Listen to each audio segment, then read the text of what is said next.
Boa noite. Boa noite. Boa noite. Boa noite. Gente, acho que já podemos dizer boa noite, né? Acho que já é possível dizer boa noite. Então, boa noite a todos. Vocês estão me escutando bem agora? Sim. Sim, tranquilo. Então, boa noite a todos. Boa noite a quem está entrando agora, nesse momento, na nossa. Uma...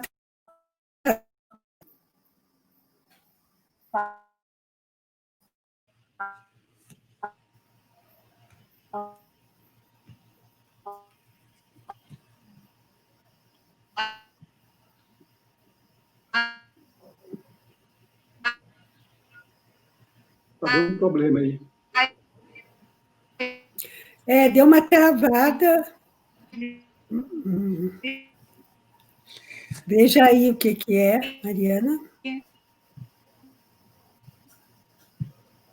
A Mariana me travou de novo.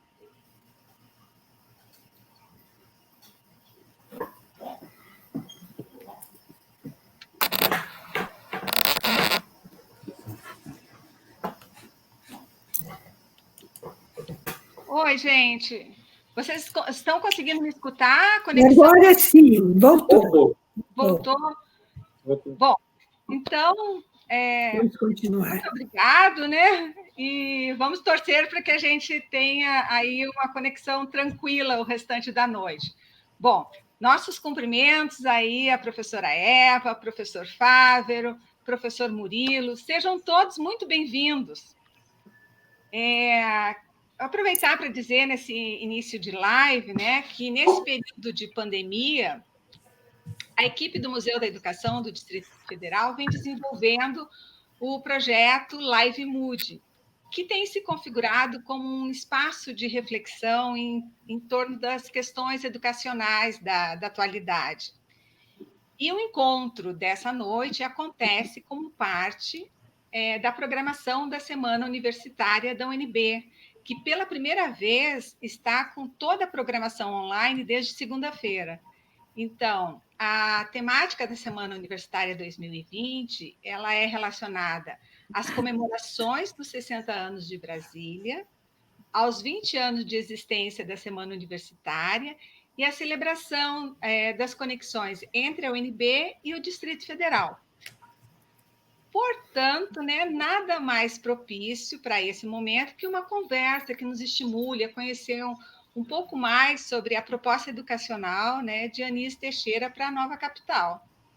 Eu sou Ariane Abrunhosa, integro a equipe do Museu da Educação e participam do encontro de hoje o professor Antônio Fávero Sobrinho, que é professor assistente da Faculdade de Educação da Universidade de Brasília, atua na área de ensino de História, Identidade e Cidadania, membro da equipe de criação do Museu da Educação do Distrito Federal e coordenador, né, do projeto de extensão de ação continuada Memória da Educação do Distrito Federal. A professora Eva Vaires Pereira, doutora emérita da Universidade de Brasília, doutora em Ciências da Educação pela Universidade Aberta de Portugal, pesquisadora da UNB e coordenadora de pesquisa de Memória e História da Educação do Distrito Federal. É ainda coordenadora do projeto Museu da Educação. O professor Murilo Silva de Camargo, professor associado da Universidade de Brasília, doutor em Engenharia Elétrica pela Universidade Federal de Santa Catarina, foi decano de ensino de graduação da UNB, foi também coordenador geral de expansão e gestão dos Institutos Federais de Ensino Superior, os IEFs, no MEC, e na UNB o professor Murilo está vinculado ao Centro de Estudos Avançados Multidisciplinares, o CEAM. Bom, gente, é uma alegria imensa, né, poder contar com a participação de todos vocês nessa noite. Eu aproveito para informar que as perguntas de quem está nos assistindo serão encaminhadas e respondidas na medida do possível pelos nossos convidados. Eu peço que os professores não ultrapassem o tempo de 5 minutos em suas falas, né? E assim a gente pode ter uma live bem dinâmica e que o link, né, com a lista de presença dos inscritos na live está na descrição do vídeo. Bom, a gente acha que pode começar, né? E, bom, eu sugiro que as falas, né, sejam por ordem alfabética, então nós começaríamos com o professor Antônio Fávero, aí depois a professora Eva, e em seguida o professor Murilo. Pode ser? Eu vou colocar inicialmente uma pergunta para cada um de vocês, e é isso, a gente começaríamos pelo professor Antônio Fávero, pode ser? Então vamos lá. Professor Fávero, ao comemorarmos, né, os 60 anos da capital brasileira, gostaríamos de saber a sua opinião sobre as realizações do educador Anísio Teixeira no período da fundação da cidade e o que representam como legado para a nação. Boa noite a todas, a todos e a todos os convidados que compartilham esta mesa conosco aqui. Muito bem. Anísio Teixeira, Darcy Ribeiro, eles, muito antes da própria inauguração da cidade, já trabalhavam arduamente na organização de um projeto educacional para o Distrito Federal. Então, vejam vocês, tão logo JK ganhou as eleições, ele corre atrás do tempo para organizar a equipe, as várias equipes. E coube a Darcy Ribeiro e a Anísio Teixeira, sendo Anísio Teixeira o presidente do INEP, Instituto Nacional de Estudos e Pesquisas Pedagógicas, Estudos Pedagógicos, em organizar os sistemas públicos de educação. Eu chamaria a atenção que Brasília, ela apresentou um projeto de educação pública que compreende tanto a educação básica, né, os anos, nós chamamos hoje de anos iniciais, ensino médio e também a educação superior. A esse papel contribuíram de forma decisiva o Anísio Teixeira e o Darcy Ribeiro. Coube ao Darcy Ribeiro trabalhar muito mais a concepção de universidade, mas o projeto, a concepção pedagógica, coube a Anísio Teixeira. Tá? Então, coube a Darcy Ribeiro o projeto de universidade e suas articulações políticas, e a Anísio Teixeira a concepção de universidade. A escola pública foi muito mais do Anísio Teixeira, tá? E, sobretudo, ao organizador das atividades, a implementação, coube ao Ernesto Silva, que tinha a responsabilidade de organizar tanto o sistema público quanto o sistema de saúde, porque eles foram organizados de uma forma integrada, que era uma concepção avançada para a época.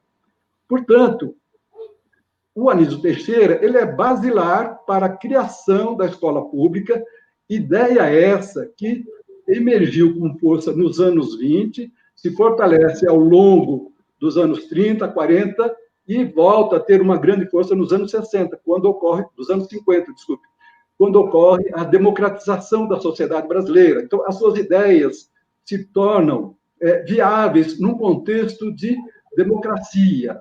Tanto é que ele tem uma famosa expressão, que a sociedade só pode avançar com uma escola pública de qualidade. E ela, portanto, é essa máquina de formar, desenvolver cidadania e desenvolver democracia. Então, nesse sentido, o Anísio Teixeira ele é basilar para a educação pública do Brasil, porque o seu trabalho se repercutiu a nível nacional, desde antes da inauguração de Brasília, e depois, no decorrer da construção, da pós-inauguração da cidade, também ele teve um papel fundamental. Então, as ideias continuam repercutindo até hoje em dia. Né? Em várias universidades, as suas ideias ainda são debatidas, discutidas, e o grande legado dele foi uma concepção de educação onde a criança, o jovem, sobretudo, eles recebiam uma formação que, além da sala de aula, ela interagia com a cidade. Um dos princípios fundamentais do Anísio Teixeira não era a escola fechada dentro da escola, era uma escola aberta para a cidade, para a sociedade. Então, essa é, digamos, a grande visão do Anísio Teixeira. Isso, e aí, como ele trabalhava a concepção de organização da escola, a dimensão física, ele trabalhava também a organização curricular e, sobretudo, ele tinha uma grande preocupação com a formação do profissional da educação. Né? Então, outro grande legado dele é a preocupação com a formação do pedagogo, né? Daí ele se bate muito pela mudança da educação, da formação não de cursos de pedagogia, mas da criação de faculdade de educação. Inclusive, a primeira faculdade de educação no Brasil é o da UNB, a Faculdade de Educação da UNB, né? Que até então os cursos de pedagogia faziam parte das faculdades de filosofia, ciências e letras. Ele era um curso. Então, é isso. Muito obrigado. Muito obrigada, professor Fábio. Vamos passar, então, para a professora Eva agora. Pode ser, professora? Pode, estou à disposição. Então. Eu também gostaria de cumprimentar inicialmente, né, os meus colegas que estão aqui nessa live, colegas da universidade e colegas, digamos, também companheiros de ideias importantes em relação à educação no Brasil. Gostaria também de cumprimentar a Ariane, colega da equipe do Museu da Educação, Mariana, que está aí na parte técnica, e cumprimentar a todos que nos acompanham neste dia, nessa live. Então, gostaria, inicialmente... Pois não? Então, a senhora vem se dedicando à pesquisa sobre Anísio Teixeira, né? Tem vários anos, né? Poderia nos falar a respeito da personalidade do educador, de suas ideias, né? E um pouco dos seus feitos ao longo de sua trajetória, especialmente no que tange a formação básica do cidadão? Vamos conversar a respeito disso, sim. Primeiro, é dizer que essa tarefa é uma tarefa que me agrada. Pesquisar Anísio Teixeira, falar sobre Anísio Teixeira, para mim, é gratificante. Eu tenho, assim, profundo respeito pela pessoa humana que foi Anísio Teixeira, pelo grande educador, pelo grande pensador, né, da educação brasileira, né, e por sua obra, os seus feitos, as suas realizações. Isso não é tarefa fácil, né? E como diria, eu relendo algumas coisas sobre Anísio para participar da live, me veio aqui uma fala do Fernando de Azevedo, que eu não trouxe, não, mas é o seguinte: o que diz Fernando de Azevedo? Fernando de Azevedo diz o seguinte, que não há questão na educação brasileira que não tenha, de alguma forma, obra de Anísio feita ou influência de Anísio a quem pensa essas questões até a atualidade. Então, é uma gama imensa, né, de obras que ele realizou ao longo da vida, que é difícil a gente resumir. Eu poderia dizer o seguinte: a forma com que Anísio trabalhou a vida inteira é uma forma missionária. O Anísio Teixeira nasce no sertão da Bahia em 1900. né, cidade pequena, filho de fazendeiro, e como, né, era praxe naquela época, uma educação para poucos, mas Anísio, filho de fazendeiros, pôde ter uma formação básica importante, inclusive, junto aos colégios jesuítas. E ele permaneceu, né, durante toda a sua formação, interno, em colégios jesuítas, né, e se viu altamente influenciado, tanto assim que o sonho de Anísio, o que ele pretendia naquele período, né, após a sua formação na educação básica, era o noviciado, ele queria ser padre, ele tinha essa convicção. E essa formação pesou muito na vida dele, na sua personalidade, modo de ser, de fazer e de agir nas suas posturas profissionais. Houve uma certa reação da família e o pai o mandou para o Rio de Janeiro, onde ele fez o curso de Direito, formou-se, né, em Direito e retornou. Mas Anísio realmente não estava convencido e, durante muito tempo, oscilou entre a vida secular, né, e, ou não, né, ou o noviciado.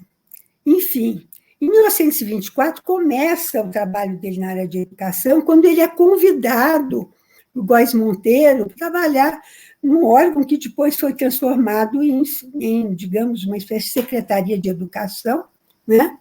E lá, sim, aí ele se aproximou da educação e teve muita oportunidade de tomar contato com a realidade brasileira, a desigualdade social, a desigualdade educacional, a falta de condições. Ele foi se assenhorando dessas questões e teve oportunidade, então, de estudar, né? Na época, foi aos Estados Unidos por 2 vezes, foi para a Europa, conhecer as experiências educacionais e também fez um curso na Universidade de Colômbia, onde teve uma grande influência de Dewey, né? Que é justamente, né, digamos, a filiação dele do ponto de vista filosófico ao pragmatismo, ou seja, toda uma visão, né, de educação e democracia, né, que ele abraçou como causa e, a partir daí, mudou o rumo da sua vida, né? Ele passa a ser um missionário da educação e, durante 40 anos de sua vida, sem vacilar, né, ele se dedicou à educação e construiu muita coisa. Foi secretário de educação por 2 vezes na Bahia, né? Foi secretário de educação no Rio e deixou obras magníficas. Ele transformava não apenas, né, na questão quantitativa de realizar obras, de ampliar a rede oficial pública, como também ele mudava, alterava todas assim, as possibilidades de mudança de currículo. Ele já tinha a convicção, até baseado em Dewey, né, em todo, que a educação, na forma que estava sendo conduzida, não seria a educação compatível com uma sociedade moderna. E ele atuou a partir dos princípios do Manifesto da Educação Nova. Na década de 20, ele se uniu a intelectuais que pleiteavam no Brasil uma mudança, né, da educação para uma renovação social no país, a importância da educação no sentido de alterar, né, a realidade social da nação. Então, esse famoso manifesto que ele é um dos signatários, e ele foi um dos líderes, na época, da Associação Brasileira de Educação, que se constituiu, né? Teve um papel de liderança e se uniu a esses intelectuais da época, e essa tem sido a bandeira coerente, né, com esses princípios que se inserem nesse manifesto. Uma educação pública, né, para todos. Essa é a grande questão da base democrática da educação, da universalidade da educação. Em vez de uma educação para todos, para privilegiados, uma educação para toda a população brasileira. Então, essa base democrática, esse tipo de pensamento, ele vai contribuir de forma decisiva para formar o cidadão para a sociedade moderna, para uma sociedade democrática. Então, o papel fundamental que ele via na educação, né, desde então, e colocou em prática, seja como secretário de educação, seja em outras funções públicas que ele teve, né, durante a sua vida, inclusive, como já foi falado pelo professor, ele, na década de 50, né, ele assumiu tanto a CAPES como o INEP, que é esse órgão nacional vinculado ao Ministério da Educação, e que ele transformou quase num ministério paralelo, né, pelas ações que ele implementou. Como a máquina é muito pesada, e ele realmente queria influir na alteração dessa realidade nacional, agora não só local, ele criou o Centro Brasileiro de Pesquisa Educacional e centros regionais que faziam um trabalho magnífico de pesquisa social, pesquisa educacional, inquéritos para o conhecimento da realidade educacional brasileira, porque ele entendia que a educação não podia ser alguma coisa improvisada, tinha que ser planejada com base na ciência, né? E lá, já desde então, ele valorizava a ciência. Hoje, quando nós defendemos a ciência em função de circunstâncias do momento, Anísio já defendia desde aquela época, né? Porque as ideias, né? As ideias são fundamentais, essa circulação de ideias, o conhecimento da realidade, para se implementar políticas educacionais. E isso ele conseguiu fazer no INEP. Nós vamos chegar à educação do Distrito Federal ao longo da live. Ao longo, né, da live, a gente vai conversando mais. Então, professora, muito obrigada. E, então, eu vou agora conversar um pouquinho com o professor Murilo aí. Professor Murilo, o senhor trabalha, né, com políticas públicas voltadas para o ensino superior, né? E sendo um grande conhecedor, né, da realidade do ensino superior no Brasil. O senhor poderia nos comentar algumas ideias do pensamento educacional de Anísio Teixeira que estão presentes na Universidade de Brasília e a sua repercussão em outras instituições de ensino superior?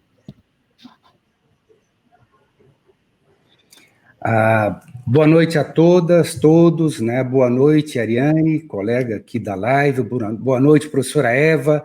Boa noite, professor Fávero. É com muita satisfação que eu me junto a vocês aqui. De fato, Anísio Teixeira teve um papel fundamental na criação da Universidade de Brasília. E muita gente fala da criação da Universidade de Brasília como se fosse um projeto tirado da manga, né, do Anísio Teixeira, do Darcy Ribeiro, no início da construção de Brasília. Mas, de fato, o que houve foi que a UNB ela se tornou, digamos ali, a Universidade de Brasília em função de uma série de discussões sobre a educação superior brasileira que ocorreram na década de 50. A década de 50 foi uma década muito rica no debate da educação e, de fato, em várias áreas da política brasileira. Então, grandes pensadores estavam ali, e na década de 50 a gente teve esses grandes debates em função da educação, em função principalmente de o governo ter enviado para o Congresso Nacional o projeto de lei da nossa primeira LTB em 1948. E esse projeto de lei ficou em discussão até o ano de 1961, onde foi votado. Então, todo esse período de 13 anos foi um período de muita discussão sobre educação no Brasil. Houve um período de discussão forte sobre a educação básica, e aí a gente teve o Anísio Teixeira, né, interferindo positivamente em defesa da educação pública brasileira, uma educação de qualidade que sempre teve na sua linha, e nesse período a gente lembra, né, e se a gente recordar os livros de história da educação, os grandes embates que aconteceram entre Anísio Teixeira e os bispos, né, católicos, em função da disputa do espaço da educação brasileira. O Anísio Teixeira queria uma educação pública e de boa qualidade. Falando mais precisamente da educação superior, e daqui a pouco chegando na UNB, o Anísio Teixeira ele foi presidente da SBPC, a Sociedade Brasileira para o Progresso da Ciência, de 1955 a 1959. E nesse período também, e se estender um pouco mais, foi o período de grande debate sobre a educação superior no Brasil, sobre as reformas universitárias. Então, a grande intelectualidade brasileira na época, os cientistas, os acadêmicos, estavam debruçados sobre uma nova universidade, uma reforma da universidade brasileira, que, mesmo sendo uma instituição muito jovem no Brasil, as primeiras universidades no Brasil, de fato, a primeira está fazendo 100 anos esse ano, que foi a Universidade do Rio de Janeiro, que depois transformou em Universidade do Brasil e depois Universidade Federal do Rio de Janeiro, fazendo 100 anos. Então, são instituições que eram novas, recentes, né? Outras universidades foram criadas nas décadas seguintes, mas eram universidades que sofriam de problemas muito graves. Elas já nasceram antiquadas, já nasceram obsoletas, e a intelectualidade queria a transformação dessas universidades no Brasil.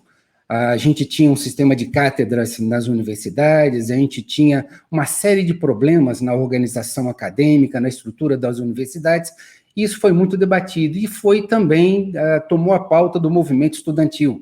Então, o movimento estudantil na década de 50, final dos anos 50, início dos 60, defendia uma série de bandeiras para uma universidade brasileira transformada, reformada. E com a chamada do Anísio Teixeira pelo presidente Kubitschek para organizar a educação no Distrito Federal, a educação pública, principalmente a educação básica, né, se somou ao Anísio o Darcy Ribeiro. Então, o Darcy Ribeiro conheceu o Anísio Teixeira em 1957. Até então, o Darcy Ribeiro era um grande antropólogo, né, etnista, agora não tratava e não lidava muito com a educação, e essa parceria deu muito certo. Então, Anísio Teixeira e Darcy Ribeiro trabalharam juntos no INEP da época, e fizeram uma parceria muito prodigiosa. De fato, quando foi se definir um projeto para uma universidade em Brasília, né, nada mais fez o Darcy Ribeiro, junto com Anísio Teixeira, de planejarem uma universidade que atendessem a todos os pleitos daquele pedido de reformas universitárias que a sociedade brasileira clamava, daquela universidade que estava sendo discutida na SBPC, que estava sendo discutida nos movimentos estudantis, e aí, então, surgiu a Universidade de Brasília, foi, digamos ali, o seu projeto de lei foi encaminhado no último dia do governo do Juscelino Kubitschek, 21 de abril de 1960, a lei foi aprovada em 26 de agosto de 1961, promulgada em dezembro de 61, e ela teve o início das suas atividades em 1962. Então, essa universidade ela já chegou causando um impacto muito forte, né? O impacto foi grande, e aí a gente passou por uma série houve no sistema brasileiro de universidades uma série de repercussões baseado no modelo da Universidade de Brasília. Só para a gente resumir, o modelo da Universidade de Brasília teve como repercussão imediata na criação da Unicamp. A Unicamp, quando foi criada em 1966, pelo médico Zeferino Vaz, ele se baseou no modelo da Universidade de Brasília. Quando, em 1964, o Zeferino Vaz foi chamado para intervir na Universidade de Brasília, depois da destituição do Anísio Teixeira como reitor pelo regime militar, pelo governo da ditadura, implementada ali em 1º de abril de 64, o Zeferino Vaz ficou aqui há pouco mais de 18 meses, mas ele adorava o modelo, gostou do modelo, tanto gostou que implementou na universidade que ele criou 2 anos depois, em 1966, em São Paulo. Então, a partir daí começa, digamos ali, uma transformação em todo o sistema de educação superior no Brasil. Um pouco mais adiante, a gente teve a reforma universitária realizada no governo militar, a reforma de 1968, e essa reforma de 68, ela acabou com muitos dos aspectos antiquados e obsoletos das universidades brasileiras na época. Então, a gente tem muitos debates, né? Uns afirmam que a universidade reformada de 68, digamos, se tornou muito técnica, muito disciplinada. Outros, né, entendem dessa forma também, mas julgam que tem muitos aspectos positivos. O próprio Florestan Fernandes, né, num livro que ele tem muito conhecido, o livro, me desculpem, Universidade Brasileira, Reforma ou Revolução, ele fala de muitos aspectos que foram muito interessantes na reforma universitária de 1968. Então, o que a gente pode falar inicialmente da Universidade de Brasília foi que ela se transformou, de fato, num divisor de águas no sistema universitário brasileiro. Então, até a criação da Universidade de Brasília em 62, a gente teve uma universidade muito antiquada, baseada em modelos muito obsoletos, e a partir da Universidade de Brasília, né, ela desenvolveu-se, o sistema se desenvolveu de uma maneira muito mais arrojada e muito mais contemporânea e muito mais voltada, principalmente, no caso da Universidade de Brasília, a resolver os problemas brasileiros. Então, por enquanto, eu paro por aqui e depois continuamos a discussão. Muito obrigada, professor. É importante dizer que nesse ano de 2020, né, em que Brasília completou 60 anos, comemora-se também o aniversário de 120 anos de nascimento de Anísio Teixeira. Então, o educador nasceu em 12 de julho de 1900, na cidade de Caetité, no interior da Bahia, né? E para relembrar um pouco, né, dessa história de 60 anos de criação de Brasília, vamos rodar um vídeo com um depoimento do doutor Ernesto Silva, que já foi mencionado aí nas falas, né, dos professores, gravado em 2007, e que faz parte do acervo do Museu da Educação. O médico pediatra Ernesto Silva foi oficial do Exército, né, e presidente da Companhia Urbanizadora da Nova Capital do Brasil, a Nova Cap, né. Ele foi responsável, nos primórdios da cidade, pelos departamentos de Educação, Saúde e Assistência Social. Podemos rodar o vídeo, Mari, por favor? Como eu estava com o Departamento de Educação e Saúde, eu comecei a agir, e a primeira coisa que eu fiz foi procurar... Eu era casado nessa época com uma professora do Rio de Janeiro e perguntei a ela quais eram os melhores educadores do Brasil. E ela me deu o nome de Anísio Teixeira e Lourenço Filho. Eu procurei o Anísio Teixeira e falei com ele que queria que ele elaborasse um plano de saúde, de educação para Brasília. E ele tinha feito a Escola Parque já. Quando ele foi secretário de Educação em Bahia, ele fez a Escola Parque. Mas depois, como é política, acabou o governo dele, saiu e não progrediu lá na Bahia. E ele, então, teve oportunidade de realizar o sonho dele em Brasília, fazendo um programa. E o programa era uma escola classe da quadra, cada quadra, porque Brasília é um conjunto de quadras, é de norte a sul, um conjunto de quadras. Então, ele realizou o ideal dele. Dentro da quadra ficou o Jardim da Infância, a escola classe, e em cada 4 quadras, que é uma unidade de vizinhança, que representa um pequeno bairro assim, de uma cidade qualquer, é onde você tem aquilo que precisa para o dia a dia, né? A unidade de vizinhança é composta de 4 quadras, uma igreja, um mercadinho, o comércio local da quadra, a escola dentro da quadra, a escola parque e um clube de unidade de vizinhança para aquele bairro. É um bairro de 15 mil pessoas, 16. Mas no plano do Lúcio Costa, no lugar que está hoje a escola parque, estava a escola secundária. Ele tinha posto a escola dentro da quadra, a escola classe, que ele chamou de escola primária, e escola secundária. Então, houve essa dificuldade primeiro. Mas eu fui ao Lúcio Costa e expus a ele o plano do Lúcio Teixeira. E como eram 2 sábios, o Lúcio Costa e o Anísio Teixeira, ele compreendeu isso e botou a escola parque e deslocou as escolas de segundo grau para 700 e 900 e para 600. Então, tem lá o Elefante Branco, tinha o setor leste. Então, e ficou já organizado todo o sistema de ensino de Brasília.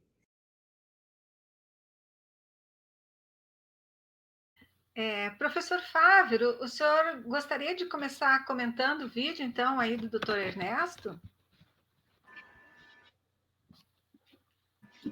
Olha só, nós que moramos, vivemos em Brasília, nos deparamos diariamente com a rede escolar, né?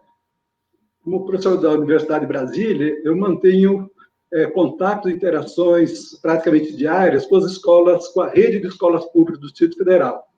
Então, para quem está nos ouvindo, que não seja de Brasília, então nós temos, hoje nós passamos a ter a educação infantil, que não tinha, tem a escola classe, que tem os anos iniciais, as séries iniciais, depois você tem o centro de ensino e depois os centros de ensino médio, educação média. Tá? Então, dependendo da época, isso vai tendo vários nomes. O que é interessante, entre quadras, você sempre tem uma escola classe. Tá? Qual era o objetivo da escola classe? Era propiciar que a escola fosse comum a todas as classes sociais. Né? Então, Anísio Teixeira, ele partiu do princípio que deveria ter uma escola comum a todos. Ele era contra privilégios, né? Ele se debatia pela democratização, pela igualdade, e, portanto, a escola classe é para onde a criança desceria do seu bloco, do seu prédio, e iria naquela escolinha que está ali dentro da quadra. Tá? Então, essa é uma das experiências mais relevantes, significativas da contribuição da criação, na concepção arquitetônica, e na concepção arquitetônica está incluída a concepção de vizinhança. Então, em algumas quadras tem um clube de vizinhança, e a gente poderia dizer também que tem uma escola de vizinhança. Bom, aí, só que nós temos o que aconteceu historicamente com a cidade de Brasília? Há uma polêmica muito grande. Os primeiros candidatos, os arquitetos que concorriam a apresentar projeto de construção de Brasília, eles perguntavam, mas qual é a projeção da população? Então, há uma história um pouco mal explicada, que alguém chutou o número. Terá 500 mil habitantes no ano 2000, né? 500 ou 600 mil habitantes no ano 2000. Mas, na verdade, o que aconteceu? Brasília, no ano 2000, tinha chegado já em 2 milhões. Hoje chegamos a 3 milhões de habitantes. Então, o que aconteceu? Nesse primeiro momento, ali na escola classe, sobretudo, quem descia, a vizinhança era composta por funcionários públicos, senadores, deputados, pessoas também, tinha os blocos chamados das 400, aqui tem Brasília 100, 200, 300, 400, e nessas quadras, então, indistintamente, independente da condição social, todos iam para essa escolinha.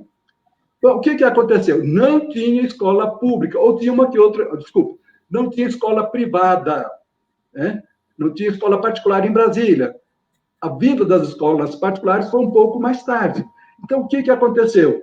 Com o crescimento demográfico, com a vinda das escolas particulares, as escolas classe foi mudando, as escolas foram mudando o seu perfil social, os filhos das classes mais abastadas foram para as escolas particulares e, nas escolas classe, passaram a vir as crianças, não mais senadores, deputados, altos funcionários públicos, mas passou a ter a frequência dos filhos das secretárias ou das pessoas que vinham trabalhar nas superquadras. Então, hoje, o perfil da escola classe, socialmente, ela é totalmente diferente.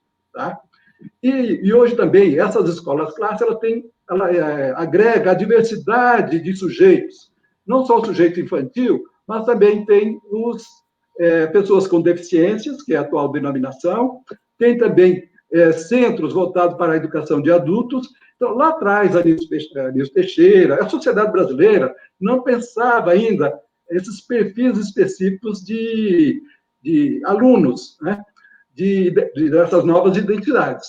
Mas, agora, isso, a criança, então, ela estudava nos anos iniciais, passava para outras escolas um pouco maiores, também estavam muito próximas, algumas são dentro das superquadras, e ao lado das quadras, ou 600, ou 700, ou 900, construíram-se grandes escolas para o ensino médio, que nós aqui em Brasília conhecemos como o Elefante Branco, no Centro de Ensino Oeste, Leste, e o Centro de Educação da Asa Norte, que eram as nomeações antigas. Aí já era um outro perfil de público escolar. Mas esse foi um modelo constituído e construído em Brasília para atender a população. Posteriormente, a cidade também ela se expandiu. Então, os 500 mil habitantes, nem todos moravam em Brasília, no plano piloto. Uma grande parte, ela morava também, começou a morar nas chamadas, conhecidas cidades satélites. E aí começou, então, a haver a expansão do sistema público. Só que aí nós avançamos já para um outro período histórico, quando começa a ocorrer o desmonte da escola pública proposta por Anísio Teixeira, que é com o regime militar. Esse desmonte, ela tem algumas características inerentes ao próprio crescimento da rede, surgem problemas, dificuldades, já é um outro passo adiantado, Anísio Teixeira não estava mais em Brasília, e depois, com o regime militar, tem aquela mudança, que inclusive o professor Murilo já comentou alguma coisa, que são as reformas. A Lei 5.092 muda totalmente o projeto de Anísio Teixeira. Então, basicamente, é isso. Então, hoje, as escolas classe existem, os centros de ensino fundamental e ensino médio, mas sempre seguindo a matriz inicial proposta por Anísio Teixeira. Obrigado. Muito obrigado, professor Fávero, muito obrigada. Os professores, professora Eva, professor Murilo, gostariam de comentar o vídeo também? Sim, gosto. Então, posso falar? Pode, professora, é prazer.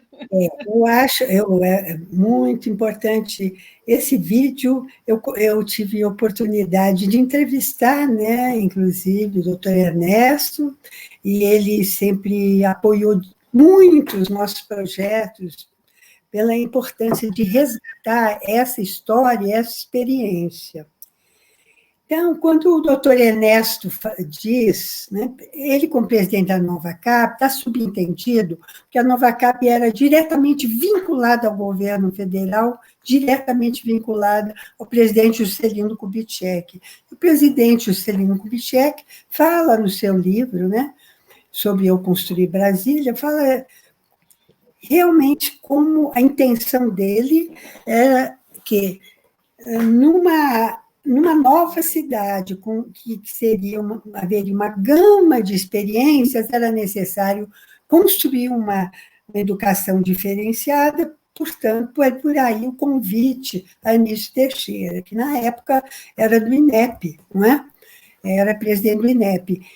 Então, é essa história que ele fala, que é sobre, e é realmente verdadeiro. No projeto do Lúcio Costa, não havia previsão de escola à parte, eles não conheciam, queriam concentrar o ensino fundamental e médio na proximidade da quadra. Mas isso foi alterado, porque o próprio Anísio, dentro do projeto, do plano de educação para Brasília, que foi feito em 1957, né, ele já previa esse modelo que ele trouxe de Salvador, que seria um modelo ideal para a educação, que seria hoje fundamental, a educação fundamental, a educação dos primeiros anos de escolarização. Por que isso? Porque aí está implícita a própria concepção dele de como deveria ser essa escola pública voltada para o homem comum brasileiro. Era uma escola integral, era uma educação integral para uma escola de tempo integral. Uma educação integral significaria o quê? Não era absolutamente possível que a educação, nos tempos modernos, com as transformações, né, que ocorriam na sociedade, uma escola simplesmente voltada para o desenvolvimento cognitivo, como tradicionalmente vinha sendo feito, e quem se beneficiava, em geral, eram crianças, né, de classe média, média alta, etc., com uma educação elementar muito rudimentar para a maioria da população brasileira. Essa educação rudimentar, que seria quase somente o processo de alfabetização, estaria superado por uma sociedade moderna. Então, esse projeto contempla a possibilidade da educação integral. E já avançando, a criança começa no jardim de infância e na escola classe, dentro da sua quadra, e entre 4 quadras ele teria a escola parque, para complementar essa formação. Não seria apenas essa formação tradicional, intelectual, mas uma formação total, que formaria um homem, o ser humano, em todas as dimensões, que desenvolveria, né, a parte cognitiva, a parte estética, artística, enfim, é um homem integral, é uma educação que formaria um homem como um todo. E a escola parque teria essa condição, ela complementaria. Então, no projeto feito, né, e no plano de educação, é como uma armadura. Nesse tipo de escola, é possível, né, funcionar ao mesmo tempo oficinas, então, o trabalho com as mãos, né, e a mente, né, um trabalho coletivo, em grupos, e não só individual, porque isso cria um núcleo ético importante de compartilhamento, e não formaria um cidadão isolado e personalista. Isso está embutido dentro da filosofia da educação e da concepção de educação, e isso começou realmente em 60 desse jeito, porque a própria cidade tinha uma concepção revolucionária. Oscar Niemeyer declarou, esse projeto de cidade, né, é para que os homens vivam felizes, que sejam felizes, porque o ideal do ser humano é a felicidade. Então, essa escola também teria, né, esse papel de formar o cidadão para essa sociedade, para essa cidade justa, onde as residências, as quadras seriam compartilhadas por pessoas de classe social diferente. Nós temos exemplo, porque temos entrevistado, né, alunos pioneiros que estudaram nesse início e que declaram: eu tenho uma mente aberta porque tive oportunidade de estudar numa escola-classe. Meus filhos hoje, eu teria de ter muitos recursos financeiros para propiciar uma educação formativa tão ampla, né, para desenvolver o homem em todas as suas potencialidades. Então, essa, né, foi uma proposta realmente baseada em uma concepção de educação, e que, ao mesmo tempo que completa, porque considera as artes, né, considera a formação moral, né, mas num sentido de uma sociedade democrática. Então, é um conjunto importante, e isso ocorreu exatamente porque se vivia uma democracia, um momento democrático no país, né, que não é barato, é algo caro, mas que é fundamental para uma vida sadia da nossa população. Obrigada. Muito obrigada, professora. Agora, então, eu passo a palavra para o professor Murilo. Bom, esse vídeo do professor Ernesto Silva, ele me remeteu, assim, muito a lembranças de infância. Eu tenho 61 anos e eu mudei para Brasília em 1961 e para Asa Norte em 1963. Morei na 404 Norte durante quase 3 décadas. E ali, então, eu estudei, fui ao Jardim de Infância da 404 Norte. Né? Nos anos seguintes, eu fui estudar na Escola Classe 403 Norte. Depois, eu estudei no GAM, na 604, que era antigamente a gente chamava Ginásio da Asa Norte. Posteriormente, estudei no CIB, que era chamado Colégio Integrado de Brasília. O CIB é uma daquelas... A estrutura do CIB, onde eu estudei, tinha já sido um colégio de aplicação da Universidade de Brasília, da Faculdade de Educação.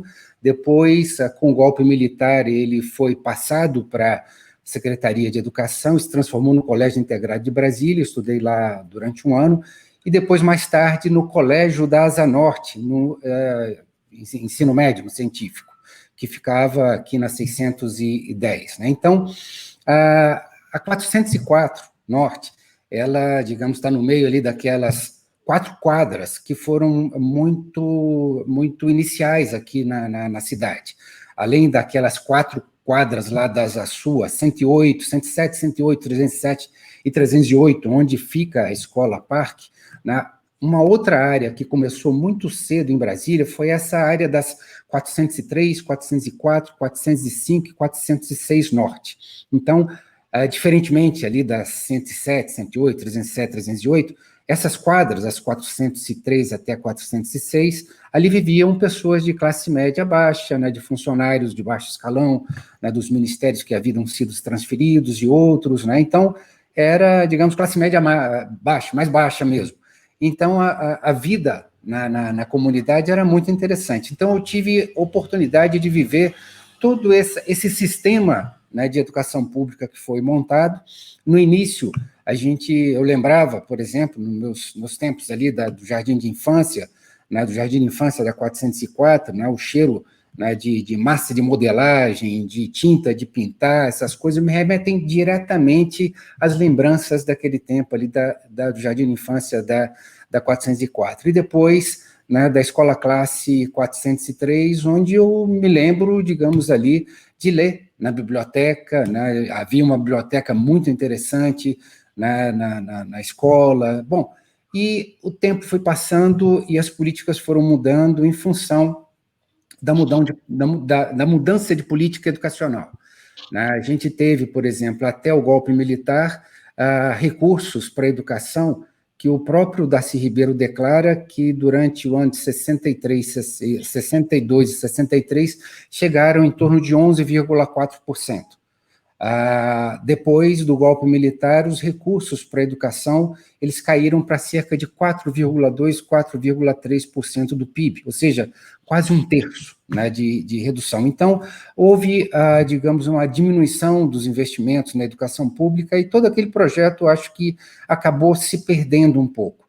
Mas eu acabei tendo a oportunidade de vivenciar os espaços físicos, de vivenciar, digamos, ali a minha formação na educação pública aqui do Distrito Federal, e depois tive a oportunidade também de entrar e estudar na Universidade de Brasília, onde eu estudei de 1979 até 1983, né? E eu fiz um curso de matemática na época. Então, de fato, a gente teve um sistema muito interessante, muito bem planejado, e é realmente uma pena, né, que houve tantas mudanças na política e uma redução tão forte dos orçamentos que se seguiram nos anos seguintes para a educação. Então, por hora é só. Muito obrigada, professor Murilo. Bem, professores, vamos continuar nossa sessão de memórias aí e assistir agora um depoimento do ex-aluno, hoje cineasta e professor da Rede Pública de Ensino, Sérgio Moricone. A entrevista foi gravada em 2007 pela equipe do museu também. Então, pode rodar para a gente, Mari, por favor.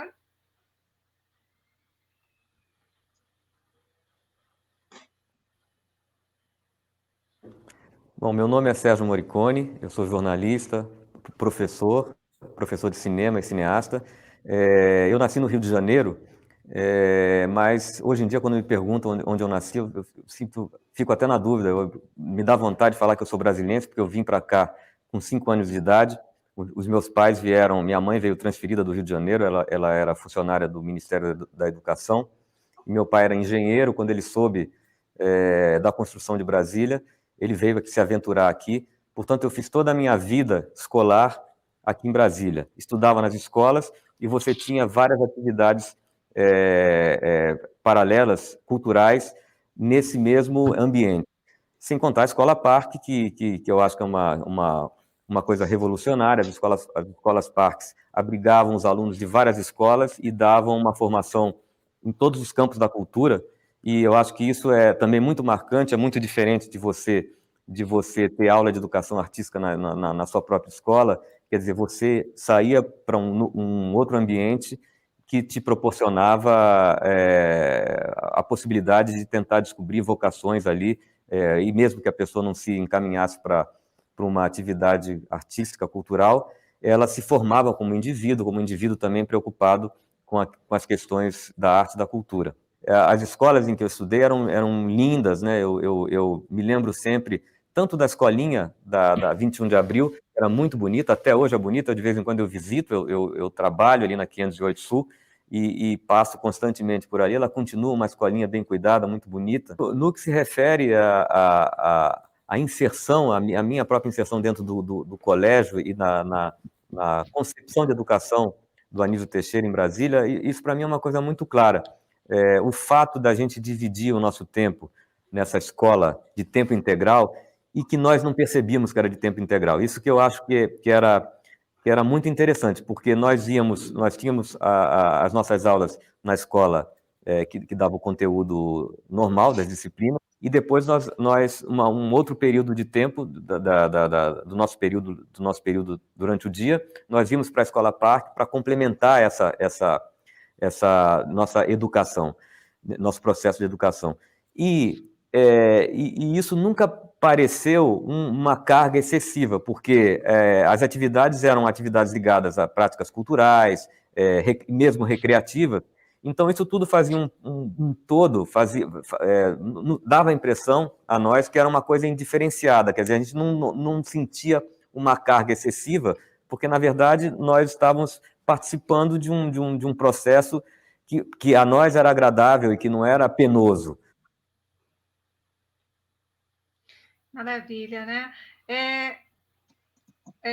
Vocês preferem seguir a ordem? Quem é que gostaria de comentar? Eu posso comentar rapidinho. A não ser que a professora Eva queira comentar primeiro.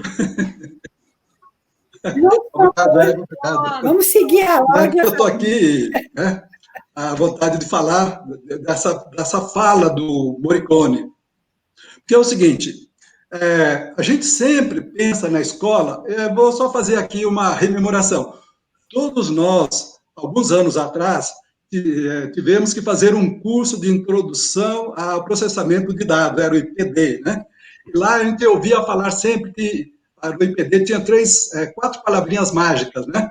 Que era o hardware, software, o people e o malware, né? Quer dizer, o vírus, né? Então é o seguinte, uma escola ela tem que ter um bom prédio, uma boa matriz curricular, né? E tem que ter um bom quadro de professores para formar bons alunos. Agora, o Morricone me remete que quer ser um bom aluno.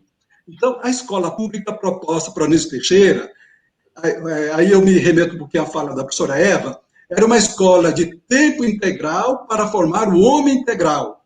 Que significava o quê? Não era só o intelecto, a cabeça, acumular conhecimento. Isso o Anísio Teixeira era contra isso aqui. Ele propunha uma nova abordagem, uma nova metodologia, em que o aluno, o sujeito da educação, era um sujeito ativo, participante, né? Então, ele deveria saber ler o livro, mas, a partir de ler, fazer a leitura do mundo também, antecipava. O próprio Anísio Teixeira antecipou, sem ter dito, a famosa base teórica do Paulo Freire, né? A leitura do mundo precede a leitura da palavra. Então, o processo de alfabetização, né, o processo de conhecimento, ele era ativo, participante, né? Era no fazer, era no laboratório, era na oficina. Então, as metodologias, hoje fala-se muito em metodologias ativas, mas isso não é novidade, gente. Isso tudo é retomada do que aconteceu lá nos anos 20, 30, 40, e que depois, por algum motivo, desaparece, né? Mas que hoje retoma. Então, tudo isso que se fala em metodologias ativas, foi o Anísio Teixeira, em grande parte, não somente ele, mas toda aquela geração de educadores, e aqui em Brasília foi um grande laboratório dessas metodologias ativas, né? Então, liberava o sujeito para conhecer-se a si próprio, conhecer o mundo, conhecer o outro. Portanto, havia muita interação no processo educativo. Agora, essa geração, né? Então, nós que pesquisamos a memória e a história de Brasília, quando nós vamos conversar com os criadores da rede pública, quando nós vamos falar daqueles que vivenciaram a escola pública daquela época, sempre tem muitos elogios, né? Que não era uma escola repressora, era interativa, participativa, tudo isso que se deseja novamente que se faça, né? Então, vejam vocês, a qualidade pedagógica educativa, tanto do projeto do Anísio Teixeira, quanto da concepção pedagógica praticada em Brasília, ela foi inovadora, ela foi a van letra, como se fala, ela se antecipou a muita coisa do que se pretende retomar hoje em dia, né? Então, a escola pública proposta para o Anísio Teixeira, ela continua sendo atual, né? Então, se Anísio Teixeira ele era moderno, se ele estivesse vivo, ele seria contemporâneo. Obrigado. Então, professora Eva, por favor. Da memória, né? Eu acho o Sérgio Morricone, ele interpreta bem o pensamento desses ex-estudantes, os primeiros, que tiveram essa oportunidade de vivenciar essa educação integral, na escola integral, e que Anísio valorizava. Muitos falam assim, educação pode se fazer até embaixo de uma árvore. Brasília já foi assim. As primeiras aulas, no tempo de construção, ocorreram até embaixo de uma árvore. Mas a visão de Anísio é complexa. Quando ele constrói esse plano, né, ele faz exatamente, desenha uma escola em que o aluno possa ter vários espaços diferenciados para desenvolver o seu potencial. e numa forma, como foi dito, numa forma onde o aluno é o centro, o interesse do aluno é o centro. Você parte do interesse do aluno para construir o conhecimento através de experiências. Isso vem de Dewey, isso ele aprendeu com Dewey, como pensamos, não é? Então, o processo de conhecimento requer pesquisa, e quem sabe, e quem pesquisa sabe quanto conhecimento você acumula através de descobertas. Não adianta dar para o aluno um produto acabado, né, para ele memorizar. Isso sempre, né, sempre, né, Anísio foi contra, como todos os seus contemporâneos, né, que defendiam essa tese, né? Não se trata de memorização, se trata de construção de um conhecimento através de pesquisa, através de interesse, né? Trata-se do desenvolvimento, né, da sensibilidade através de atividades artísticas. Isso por exemplo, a educação artística na concepção de Anísio atravessa todo o processo educacional. A criação, né? O ato criativo é um ato que o aluno pratica à medida que ele redescobre, né, e se aprofunda no conhecimento.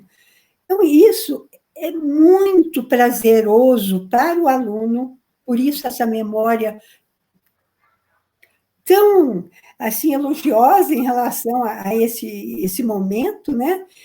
E ao mesmo tempo, né, que ele concebe isso, né, ele vê uma escola bonita, uma escola receptiva, uma escola assim onde o aluno tem campo realmente para se desenvolver. Então, o Morricone remete a isso. Eu tive muita oportunidade de conversar com ele, né, sobre isso, e ele, como todos grande parte dos estudantes, inclusive meus próprios filhos, né, que estudaram nas escolas Parques, tem uma formação muito importante, que é informação para a vida, porque a escola em si, ela tem de ser interessante para professores e para os alunos.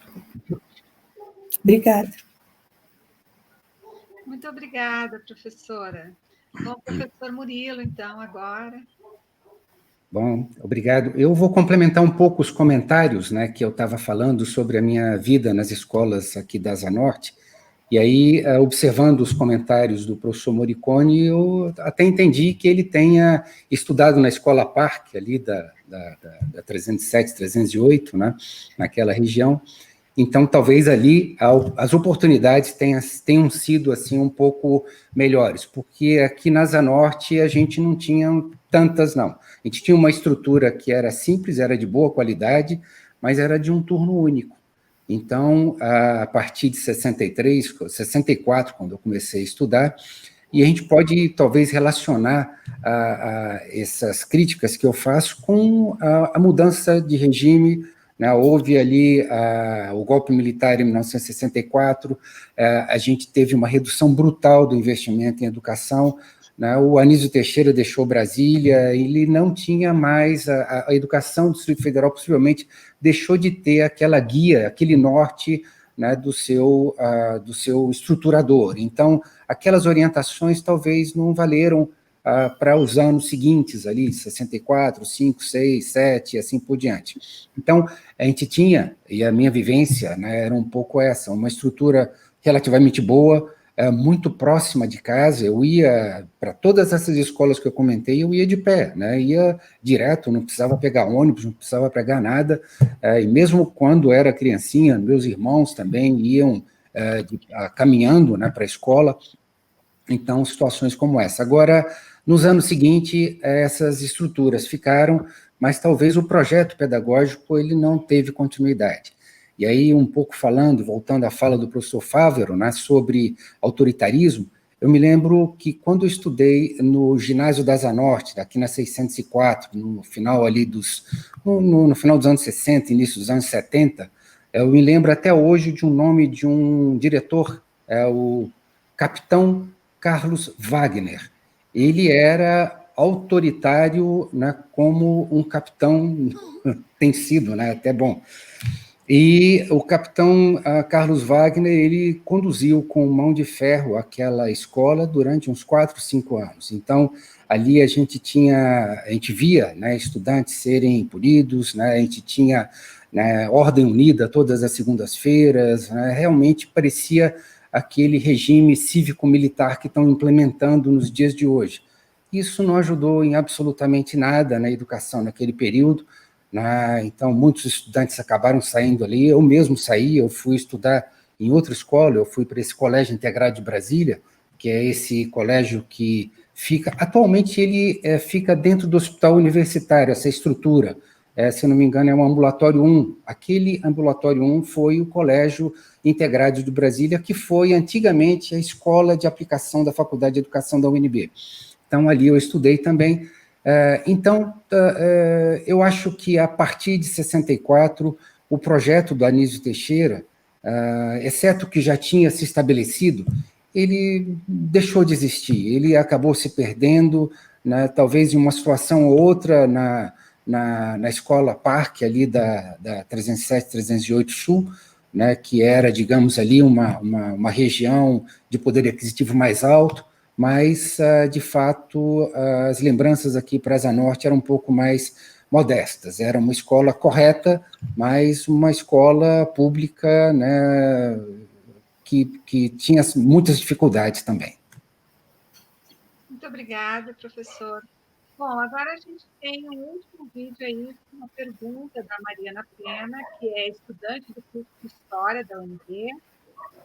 Roda para a gente, Mari, por favor.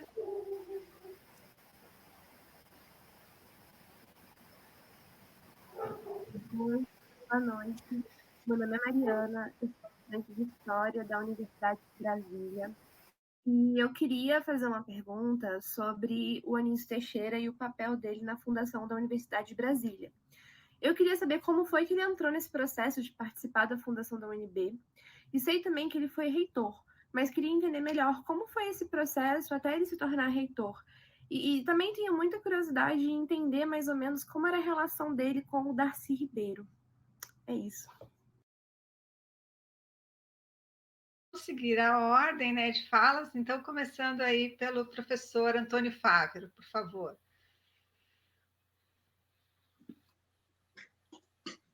Olha, os dois se tornaram os irmãos gêmeos intelectuais, né?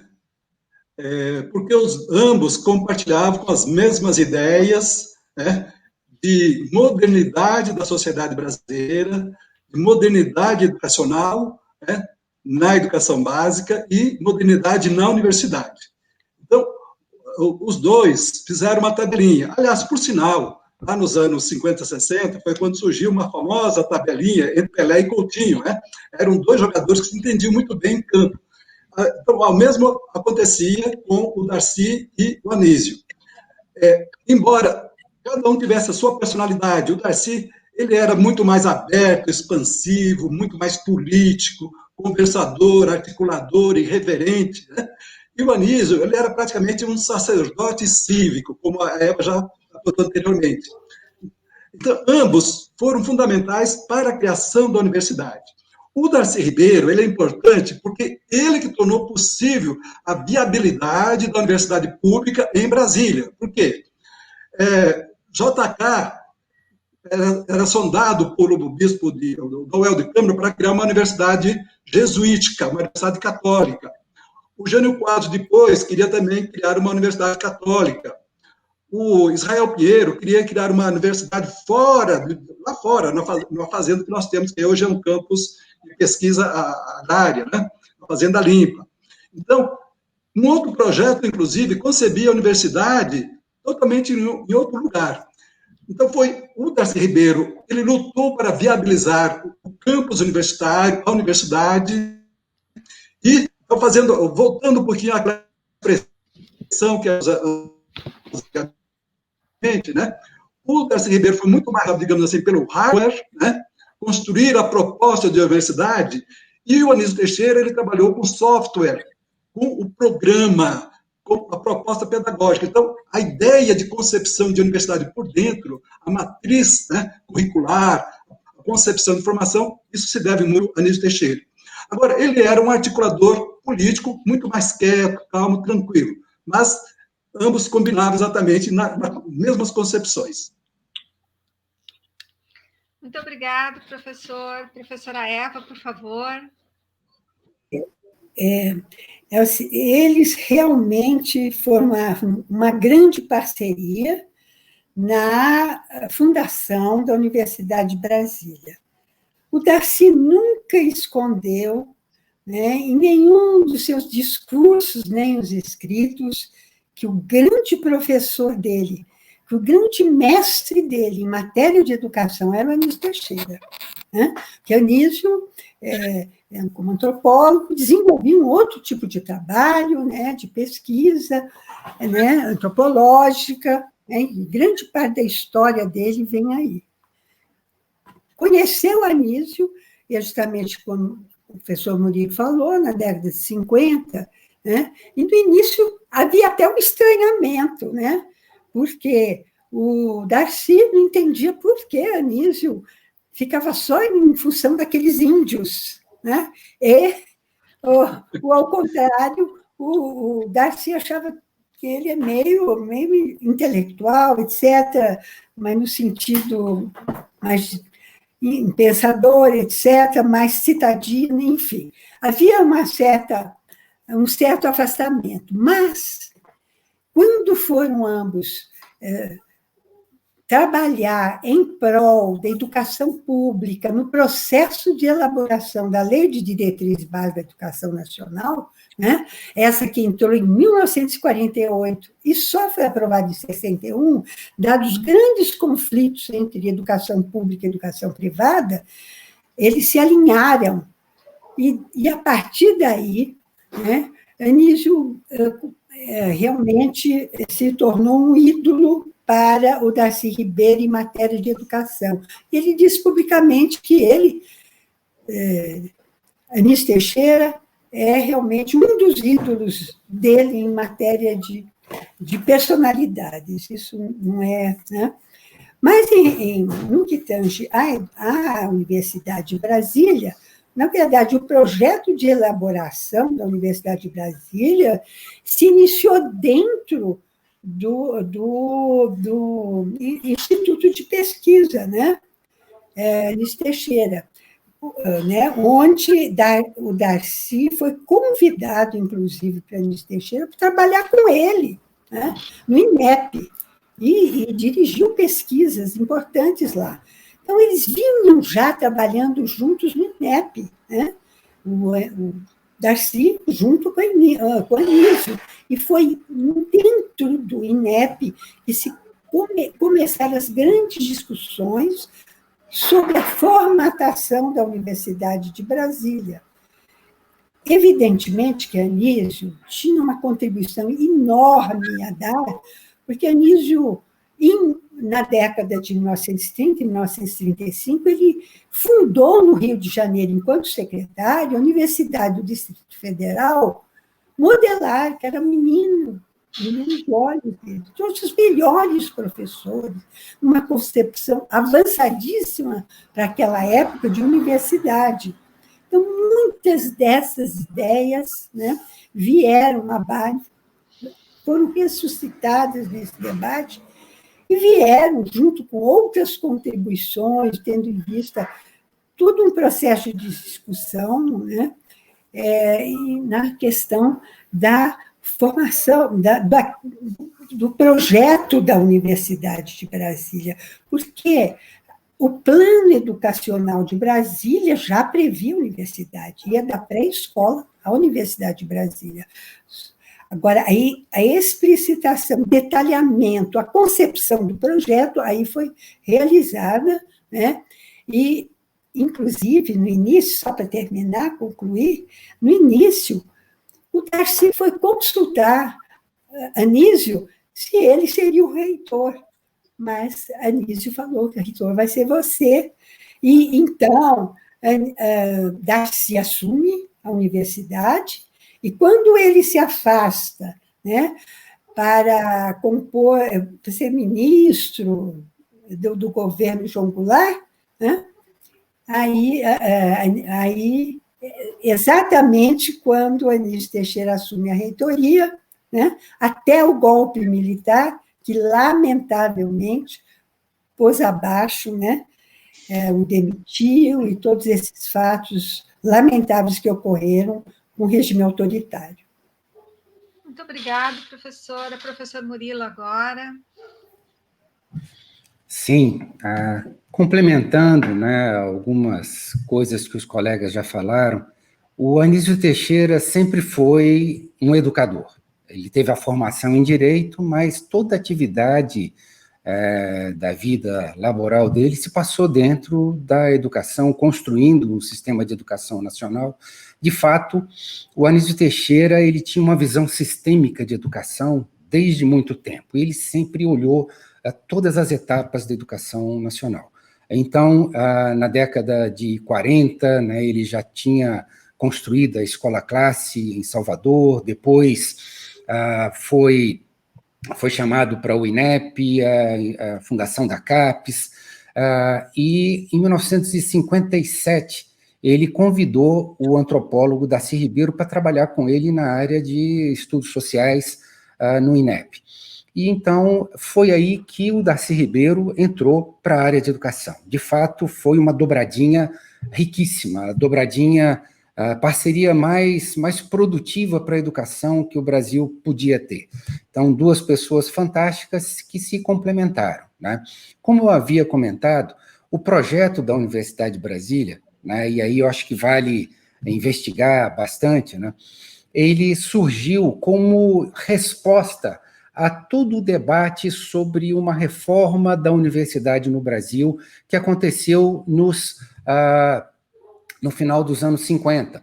Então, havia ali a SBPC, que na época, como eu falei, de 1955 a 59, era presidida por Anísio Teixeira, né? Havia todo o movimento estudantil que pleiteava uma grande reforma universitária nacional, e esse movimento da reforma, ele continuou até os idos de 1963, 64, então vários presidentes da UNE estiveram à frente desse movimento pela reforma universitária. Então, a Universidade de Brasília surgiu, de fato, como resposta a todas essas demandas, né, que tinham surgido do debate com toda a sociedade no final dos anos 50. Tem um livro da professora Maria de Lourdes Fávero, que é A UNE em Tempos de Autoritarismo. Aqui ela faz um relato, né, de muitas dessas iniciativas da UNE, digamos, os seminários nacionais pela reforma universitária, e a gente vê coisas muito interessantes nesse documento, já do final dos anos 50, por exemplo, né, então, na universidade brasileira até a década de 60, existia a figura do catedrático, apenas o catedrático, existiam as grandes faculdades nas universidades e os catedráticos. Não existiam departamentos, não existiam... Isso aconteceu depois. E a estrutura docente também era muito frágil, porque era o catedrático que podia tudo, era, digamos, ali um catedrático vitalício, dono daquela cátedra e controlava toda a área, e aqueles que serviam o catedrático. Então, havia um movimento por planos de carreira nas universidades públicas, e aconteceu uma coisa interessante, que nesses documentos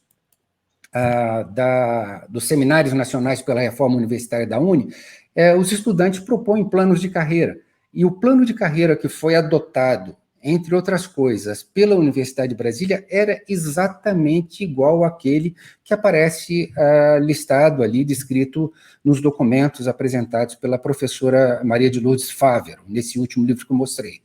E, então, a gente tem a consequência. De fato, o projeto da Universidade de Brasília, né, segundo o próprio Anísio Teixeira diz, em algum texto que eu posso até falar ele aqui, ele diz que foi o Darcy que fez. O Anísio Teixeira relata que o projeto do Anísio, do Darcy Ribeiro, era um projeto muito interessante, mas esse teve a coparticipação do Anísio com certeza, né? Então, esse documento aqui é o documento do Plano Orientador da Universidade de Brasília, Se vocês procurarem esse documento com esse nome, Plano Orientador da Universidade de Brasília, vocês vão encontrar um documento PDF, ele está no site aqui da universidade, e outro, é um documento que tem todo o projeto pedagógico da Universidade de Brasília de 1962, aquele que foi escrito por Darcy Ribeiro e Anísio Teixeira.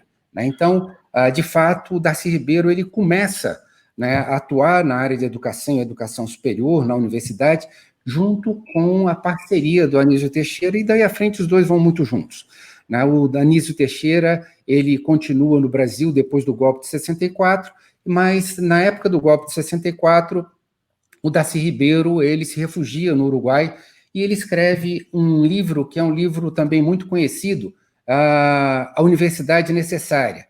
Aqui, a apresentação desse livro é feita pelo Anísio Teixeira, que coloca em todos os termos, digamos ali, toda essa parceria dos dois na área de educação superior e de uma universidade mais democrática, mais aberta, que tente lidar com a formação nacional e o desenvolvimento da ciência e tecnologia para o desenvolvimento brasileiro. Lembrando que, naquela época, a gente vivia um período de desenvolvimentismo, então, os grandes pensadores nacionais, os grandes intelectuais, eles planejavam ou sonhavam com um Brasil que precisava ser desenvolvido, que era um Brasil que tinha muitas riquezas e precisava ser construído. Então, aí, essa era uma frente que foi tratada pelo Darcy Ribeiro, pelo Anísio Teixeira, e o Darcy Ribeiro ele foi o primeiro reitor da Universidade de Brasília. O Darcy Ribeiro foi também o responsável político pela aprovação da lei da Universidade de Brasília, que acontece num momento muito, muito interessante, né? Então, com a queda do presidente que sucedeu ao Juscelino Kubitschek, que foi Jânio Quadros, com a saída dele, né, ele renunciou e o Congresso virou um tumulto e ele acabou fazendo uma manobra no Congresso que faz com que esse projeto da criação da Universidade de Brasília seja aprovado. Bom, a partir daí ele vai ser o primeiro reitor, aí depois ele sai para ser ministro da Educação do governo João Goulart, que sucedeu Jânio Quadros, né, que era o vice do Jânio Quadros. Depois ele vai para a Casa Civil, aí o reitor da Universidade de Brasília se torna o Anísio Teixeira, que fica na universidade até abril de 1964, quando ele é exonerado pelo novo regime militar que se instaurou no 1º de abril de 64. Então, só para finalizar, e essa é uma frase, são trechos assim interessantes, né, do Darcy Ribeiro, né, a relação dele com Anísio Teixeira, tem uma declaração do Anísio Teixeira de 1961, que ele diz o seguinte: não fui, de início, entusiasta de uma universidade em Brasília, fundamentalmente contrária à ideia de metrópole, nunca que a capital de uma república devesse necessariamente possuir uma universidade. Brasília deveria ser apenas a sede do governo. Vi, porém, transformada em lei durante o último ano, o projeto de criação de nada mais que 11 universidades federais. Diante disso, logo percebi que, mais dia, menos dia, Brasília teria sua universidade, e a tê-la que a tivesse a certa. Aderi, então, à ideia de Darcy Ribeiro, e não só à ideia, ao plano de Darcy Ribeiro. Esse plano é uma exata correção dos defeitos mais graves de que sofrem as universidades brasileiras em sua mistura de anacronismo e deformações congênitas. É a partir daí, é a partir da Universidade de Brasília que começa todo um processo de transformação da Universidade Brasileira, que começou com a implementação da Universidade de Brasília, mas o debate precedeu. E o debate foi o debate, né, promovido pelo movimento estudantil na década de 1960 e pela Academia Brasileira de Ciências e toda a sua intelectualidade naquele período que planejava uma grande reforma universitária para o Brasil. Então, assim aconteceu, né, a gente tem alguns documentários interessantes que falam sobre isso, né? Então tem um documentário do Darcy Ribeiro, de uma série de 5 documentários, e um deles se chama A Construção de uma Nação. Aí fala de vários aspectos, inclusive do contexto em que a Universidade de Brasília já foi implementada. E um outro que é um documentário feito pelo cineasta da Universidade de Brasília, chamado Vladimir Carvalho, chamado Barra 68 para não perder a ternura, e que vale muito a pena, digamos assim, assistir esse documento também, está na rede. Bom, eu já estourei o tempo e me desculpem ter passado. Tá? Muito obrigada, professor Murilo. Quem quiser sugerir tema para serem debatido nas nossas próximas lives, comentários, pode fazê-lo pelo e-mail mood@unb.br. O nosso tempo já está estourado, então eu peço que cada um dos professores, né, façam suas considerações finais brevemente. Se possível, né, nos apontem, dentro dos ensinamentos de Anísio Teixeira, quais vocês destacam como importante, né, para alcançarmos uma educação pública de qualidade, universal e laica em um futuro breve, né? E é isso. Então, com a palavra, professor Antônio Fávero. Obrigado. Bom, eu acho que a grande lição que o Anísio Teixeira nos deixou foi o modelo de formação de professores. Né? O que nós temos ainda para resolver no Brasil é o desafio de formação de educadores. Seja pela questão salarial, né? E cada vez mais nós passamos a ter a proletarização do professor, e também a sua formação, não apenas inicial, mas, sobretudo, a formação continuada. Porque o Anísio Teixeira, ao conceber a formação do professor na universidade, ele pensava de uma forma integrada da universidade com a escola pública. Né? Tanto que previa que, na faculdade de educação, houvesse uma escola-classe, uma escola de educação infantil e um centro de ensino médio, e complementado por centros de formação do professor, do educador. Tá? Então, essa é a grande lição, a grande contribuição que Anísio Teixeira nos deu.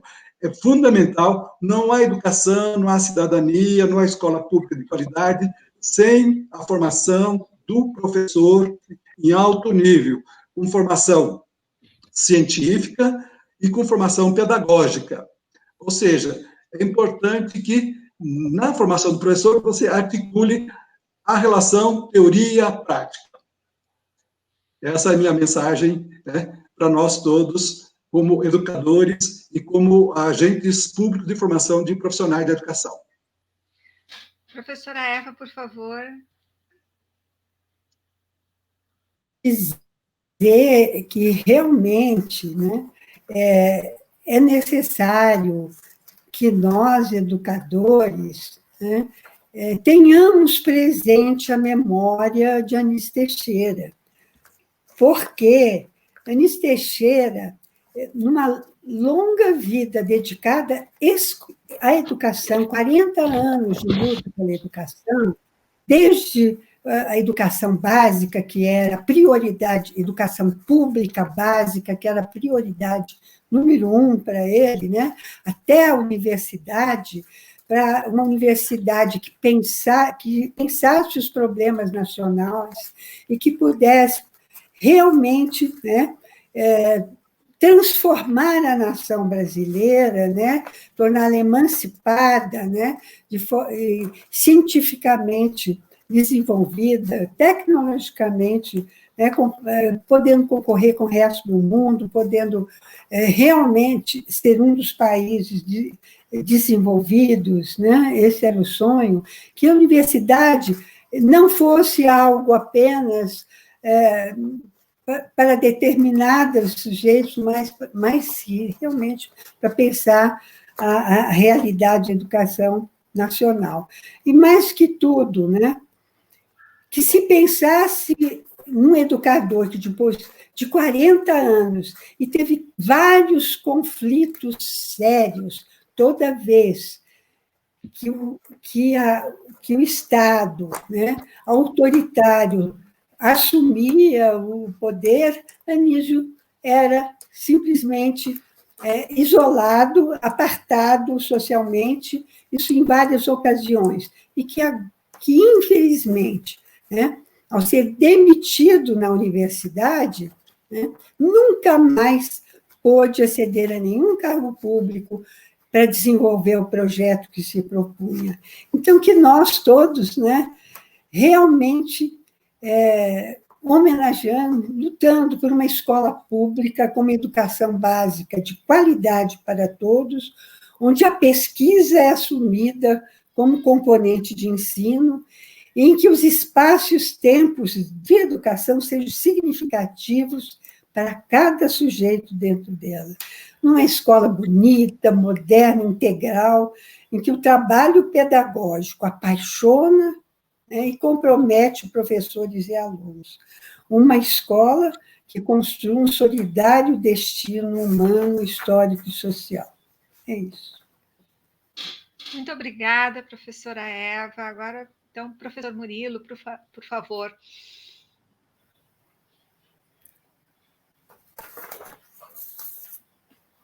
O microfone. Anísio Teixeira, sem dúvida, foi dos maiores educadores que o Brasil já teve, dos maiores mentores da educação pública brasileira. Em 1935, ele criou a Universidade do Distrito Federal, que, pela ditadura Vargas, 2 anos depois, também essa universidade foi fechada e agregada às suas atividades à Universidade Federal do Rio de Janeiro.